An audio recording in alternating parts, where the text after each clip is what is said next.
Hey, Hotep, you guys, welcome back to the Chosen Few channel. I'm your host, Matthew Daniels, the writer, scribe, author, and bookworm. But I'm not just a bookworm world, I'm the real bookworm. Make sure you get it right. I'm doing the book game like it ain't never been done before, and I'm doing the book game like it'll probably never be done again. As always, may your name live on forever, and may your memory never die. Y'all saw the title, Fugitive Slave Act of 1850, Gunfight for Freedoms. Fugitive Slave Act of 1850, Gunfight for Freedom. Y'all know me, I like bringing y'all the stories that I think you never heard before, right? I like bringing y'all the stories that I think you never heard before. So buckle your seatbelts. I'm going to take it kind of fast, or at least I'm going to try to. Let's get through this thing, family. What is the Fugitive Slave Act of 1850?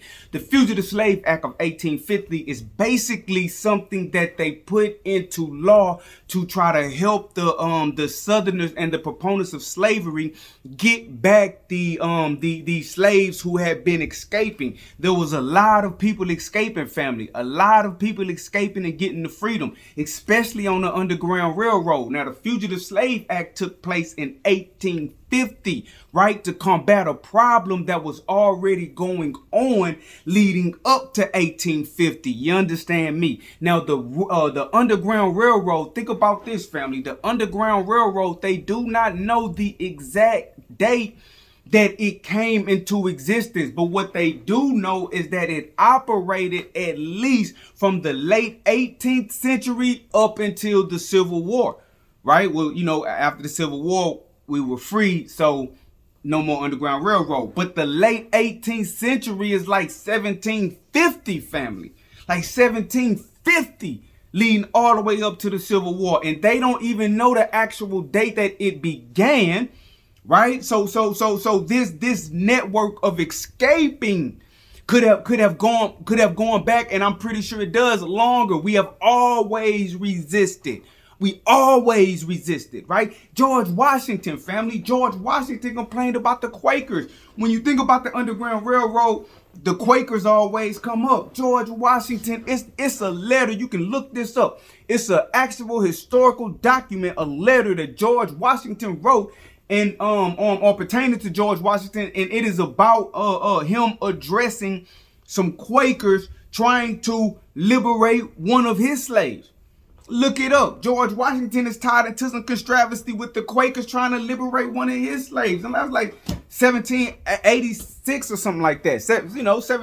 Late 18th century. You feel me? But anyway, when the Fugitive Slave Act of 1850 came out, you had a lot of white people, slave owners. You had them going into areas where the escaped people were living free, who had obtained their freedom and made it to where they could be free, where they were going and using this wicked law to swoop them up and lock them up. I want y'all to listen to something, right? We're going to, again, the Underground Railroad. You gotta know this history, family. That's why I'm giving it to you. It says, having inserted the Fugitive Slave Bill in these records of the Underground Railroad, one or two slave cases will doubtless suffice to illustrate the effect of its passage on the public mind and the colored people in particular. So they say that they're going to tell you some stories about what happened after they enacted the Fugitive Slave Bill, but that's the Fugitive Slave Act of 1850. That's what they're talking about. We're going to see what it looked like on the ground. Primary documents from the people who suffer from it. What did they do? You saw the title, Gunfight for Freedom. You know how this going to end. Just ride out to the end. But spoiler alert, Fugitive Slave Act of 1850, Gunfight for Freedom. You know where I'm going. So basically, he goes on to say that in this dark hour, when colored men's rights were so insecure, as a matter of self-defense, they felt called upon to arm themselves and resist all kidnapping intruders, although clothed with the authority of wicked law. Among the most exciting cases tending to justify this course, the following may be named. And so he goes in to tell us some stories. But think about what they say. In this darkest hour, what did the ancestors decide to do? They armed themselves off the back. Now, this is the Fugitive Slave Act of 1850. The Civil War ain't even came yet, family. Don't let nobody tell you that, our ancestors was just sitting around waiting to be saved. Yes, we needed tremendous amounts of help, and we got tremendous amounts of help. Well, I appreciate that. But don't think it wasn't always boots on the ground. Now, this in 1850, family. Then they done already shook the spot. Whatever plantation they was at, they done already shook the spot and said they fed up. They decided that they were not going to be slaves. That's what happened. They decided it was just enough was enough. Watch how this turn out. In their darkest hour, they armed themselves. They armed themselves, family. Because why did they arm themselves? Because they give you a list. They tell you about all the people that was getting snatched up. I'm gonna tell y'all about them too, because may their name live on forever and may their memory never die. We are our ancestors, family. You gotta honor what came before you, so those that come after you will honor you and honor the work that you putting in. You gotta tie yourself to historical lineages. We are our ancestors. We are may their name live on forever and may their memory never die. James Hamlet was the first slave case who was summarily arrested under the Fugitive Slave Act and sent back to bondage from New York. So here our ancestors, he done got free. He done shook the spot, got free. They used this law to get him and take him back. William and Ellen Craft were hotly pursued to Boston from Georgia. They chased them from Georgia to Boston to try to take them back into slavery. Adam Gibson, a free colored man residing in Philadelphia, was arrested, delivered into the hands of his alleged claimants by Commissioner blah, blah, blah, blah, blah. Shadrach was arrested and rescued again in Boston. Hannah Delium and her child were returned to slavery from Philadelphia. People, they was getting picked off. It was getting picked off. They telling you this what the Fugitive Slave Act of 1850, this what it looked like on the ground. And so when this started happening, what happened in their darkest hour, when colored men's rights were so insecure, as a matter of self-defense, they felt called upon to arm themselves and resist all kidnapping intruders, although clothed with the authority of wicked law. Straight up. So what ended up happening is a major battle ensued at a town called Christiana, right? You had a posse of wicked slaveholders. They came to a town. They wanted to get 7 men, but everybody in this town, they had already made up their mind that they was going to be free, that they was free. They had already made up in their minds that they was going to be free, and they understood the only thing you can do to a free man is kill him. You can't enslave him. You can't. You can't. Watch this, family. Watch this. 1 year from the passage of the law, at a time when alarm and excitement were running high, the most decided stand was taken at Christiana in the state of Pennsylvania to defeat the law and defend freedom. We talking about defending freedom. You talking about defending freedom? The ancestors defended freedom for real. Put it all on the line. May your name live on forever and may your memory never die. You enjoying what you enjoying because of this type of activity. Plain and simple. They just said enough was enough. Enough was enough. I honor that. And those that will come after me, I hope that they honor my effort. For real, for real. For real, for real. We got it good because somebody at some point in history said, enough is enough. It wasn't, you understand what I'm saying? Somebody said enough is enough, man. I honor that. I honor that. But look, check this out. So anyway, man, where I want to go to? Where I want to go to? Look, they say now they have approached this town to try to snatch these people, but somebody snitched, basically. Somebody that knew of their plot told the people in the city. So the people in the city, the town, the black people in the town, the people that already escaped the freedom, they was free, a free black town. They was like, no, we ain't going. They had already made up their mind. They knew they was coming, so they was already prepared. Like, no, we ain't going. So look. At about day dawn, they were discovered lying in an ambush near the house of one William Parker, a colored man, by an inmate of the house who had started for his work. So they was trying to creep up on them, right? They hiding behind one house. They strapped up. It's a group of them. They finna try to just surprise them and snatch them. Somebody see him. He run. He run off. He run into the house. Was like, oh, the slave hunters is coming. So the slave hunters, they run into the house behind them. They run up the stairs. They try to get up the stairs, but they can't get into the room that they in. The people say that they had 2 shots fired. Now, mind you, stop. Wait a minute. Mind you, when this took place, there were contrary stories coming out. So the freedmen, just look it up. Some of the freedmen of Philadelphia went and investigated to see what the actual events were that took place, right, in that area. So this is their report. So in the actual Underground Railroad records, in the official records of the people whose town was encroached upon, this is basically from their perspective. This is what happened. Right? This is what happened. They see him. So while in the house, 2 shots fire off. They shoot 2 shots, but they don't hit nobody, right? They don't hit nobody. A horn was blowing from an upper room. 2 shots were fired. Both, as we believe, though we are not certain, by the assailants. One at the colored man who fled into the house, and the other at the inmates through the window. Now pay attention to the accuracy to the historical account. They say they telling you, as we believe, though we are not certain, because it was in the house and because everybody was strapped. But based on talking to people, investigating, this is what they're saying or happened. You gotta respect the integrity to tell the truth. Look. They told, they end up having a standoff. The white men on the outside, the colored men on the inside. So they come out there, the white men, they like, hey, they come out here, they want their slaves, blah, blah, blah. They like, ain't no slaves here, we all free men, period. Ain't no slaves here, we all free men, period.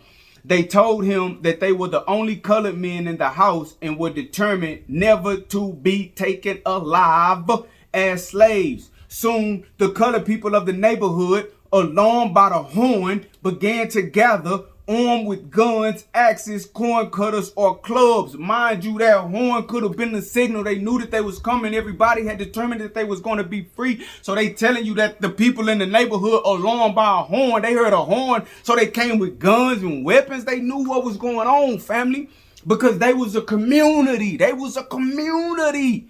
And they was coming for 7 of them, but they didn't say, you know what, it's just them 7. I'm going to let them take them 7. They say, no, if they'll take them 7, they'll take me too. They'll take my baby. They've been snatching up everybody. I read y'all the stories in the beginning, so they know what's going on. So everybody show up. Fugitive Slave Act of 1850. Gunfight for freedom. You know where I'm going. Just hang with me a little bit longer. Don't fall off yet. Right? So anyway, they say that about 30 to 50 blacks show up. They came for 7, 30 to 50 showed up So there's some back and forth, right? They cussing each other out. Basically, our story go to black telling, bitch, if you don't want to die, get on up out of here. Move around if you don't want to die. They end up going off into a cornfield, right? They retreat off into a cornfield, but they don't all the way leave. The main motherfucking slave hunter dude, you know what I mean? The main one who started some of this, he say some of the most violent stuff that he get. Be careful what you wish for. Be careful what you wish for. Young Gorish asked his father to leave, so the son is like, man, they not playing, daddy. Let's just get up out of here. He ready to surrender. Get up out there. He looked them in their eyes. They ready to be free or die.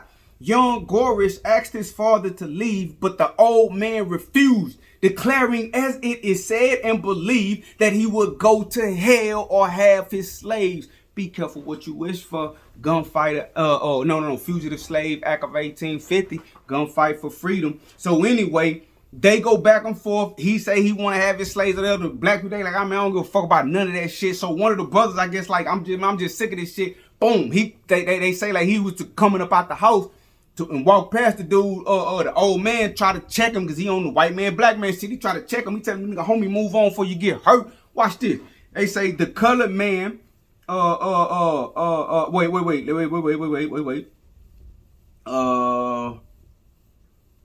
When one of the inmates of the house attempted to come out the door, Gorsuch, the old man who want to go to fucking hell, Gorsuch presented his revolver, ordering him back. The colored man replied, you had better go away if you don't want to get hurt. And at the same time, pushed him aside and passed out. So this ain't the Civil War ain't happened yet. This is the Fugitive Slave Act of 1850. They snatching people up. They say they just had enough. So this brother came up out here, this dude, he said, hey, we pull out his pistol, man, you better get back. He look at him with his pistol. Hey, man, you better get back if you don't want to get hurt. Then pushed him to the side and walked past him. Right? That's real, man. That's real. That's real, man. That take heart. That take heart. That take heart, man. May his name live on forever and may his memory never die, man. So look, maddened at this and stimulated by the question of his nephew, so now his nephew prodding the white guy, whether he would take such an insult from a damn or dirty, that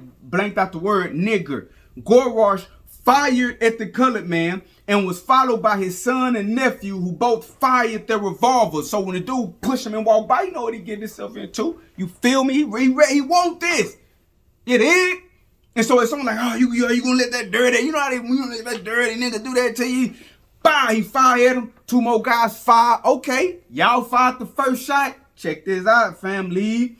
Who both fired their revolvers. The fire was returned by the blacks, who made a rush upon them at the same time. So the blacks who had they start busting back, running at them at the same time. If y'all want a war, you gonna get a war. Running at them. Boom, boom, boom, boom, boom, boom, boom, boom, boom. Right?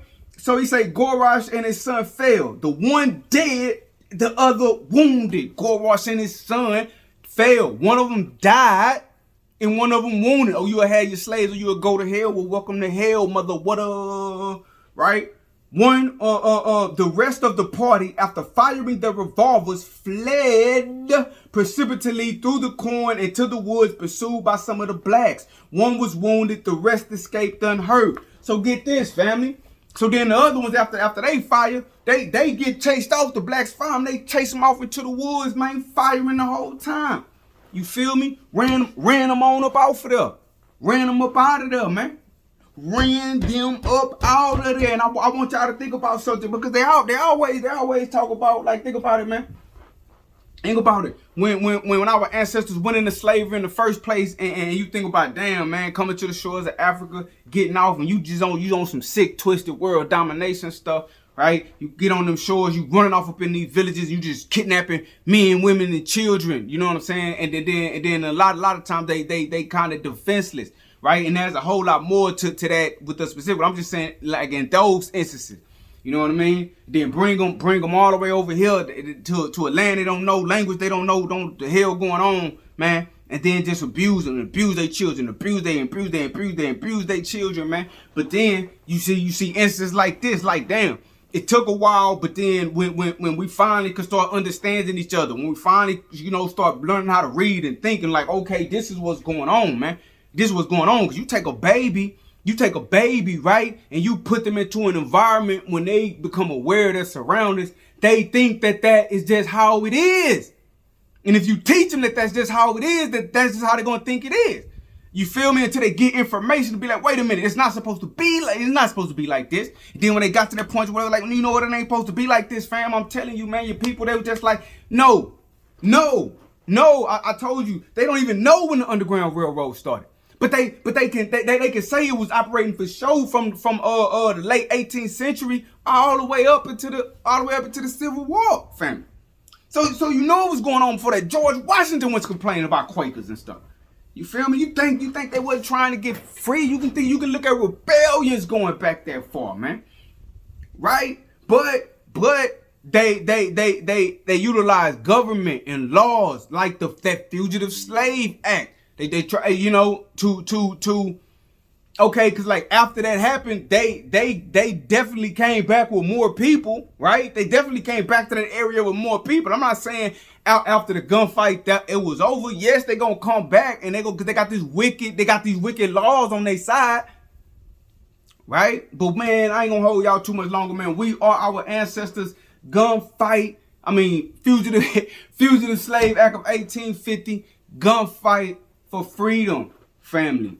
We are our ancestors. And remember, all books by the Scribe Matthew Daniels available at Dandy and Big Herm. I got the urban fiction novel Suicide Note. You can read the synopsis on the website. Like, click the link, go to the website. You can read the synopsis to each book. It's another urban fiction novel, thicker than water, right? DandyandBigHerm.com. We got Big Game Hunting. You can read the synopsis, man. Read the synopsis, order the book. And you got My Beautiful and Loving Wife by Matthew Daniels. All on Dandy and Big Herm. The links will be in the description. This your brother Matthew Daniels, a.k.a. Ampu, a.k.a. The Chosen Few, a.k.a. The Real Bookworm. I'm not a bookworm world, I'm the real bookworm. Make sure you get it right. As always, may your name live on forever and may your memory never die. Hotel.